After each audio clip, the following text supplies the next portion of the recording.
തിരുവല്ലോമലയിലെ മികച്ച അതിഥി മന്ദിരമായി Anamala home stays. അവധി ദിനത്തിൽ കുട്ടികൾക്കും മുതിർന്നവർക്കും ഉല്ലസിക്കാൻ നീന്തൽക്കുളവും പാർക്കും. പഴമയും പുതുമയും സംഗമിക്കുന്ന ആഫ്രിക്കൻ ടെന്റ് ഉൾപ്പെടെയുള്ള താമസ സൗകര്യങ്ങൾ, അതിഥികൾക്കായി വ്യത്യസ്ത രുചിലോകമൊരുക്കുന്ന തനത് വിഭവങ്ങളും. Anamala home stays, Kattukulam, Thiruvilwamala. എരുവപ്പെട്ടി കോട്ടപ്പുറം ചീനിക്കുന്ന് ഭാഗത്ത് ജനവാസ മേഖലയിലെ ഉപയോഗശൂന്യമായ കിണറ്റിൽ 7 കാട്ടുപന്നികൾ വീണു. ആളൊഴിഞ്ഞ പറമ്പിലെ കിണറ്റിലാണ് പന്നിക്കൂട്ടം അകപ്പെട്ടത്. പ്രദേശത്ത് കാട്ടുപന്നി ശല്യം രൂക്ഷമായ സാഹചര്യത്തിൽ നാട്ടുകാർ ജനപ്രതിനിധികളെ വിവരമറിയിക്കുകയും തുടർന്ന് പഞ്ചായത്ത് പ്രസിഡന്റിന്റെ നേതൃത്വത്തിൽ ഷൂട്ടറെത്തി പന്നികളെ വെടിവെച്ച് കൊല്ലുകയുമായിരുന്നു.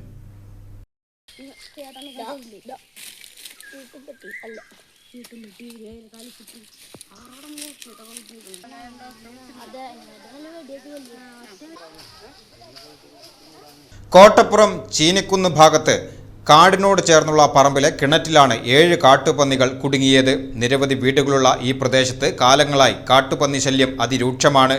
കിണറ്റിൽ പന്നികളെ കണ്ടതോടെ നാട്ടുകാർ വാർഡ് മെമ്പർ റിജി ജോർജിനെയും പഞ്ചായത്ത് പ്രസിഡന്റ് ബിന്ദു ഗിരീഷിനെയും വിവരമറിയിച്ചു. തുടർന്ന് പഞ്ചായത്ത് പ്രസിഡന്റിന്റെ നേരിട്ടുള്ള മേൽനോട്ടത്തിൽ സർക്കാർ അംഗീകൃത ഷൂട്ടറെ സ്ഥലത്തെത്തിക്കുകയായിരുന്നു.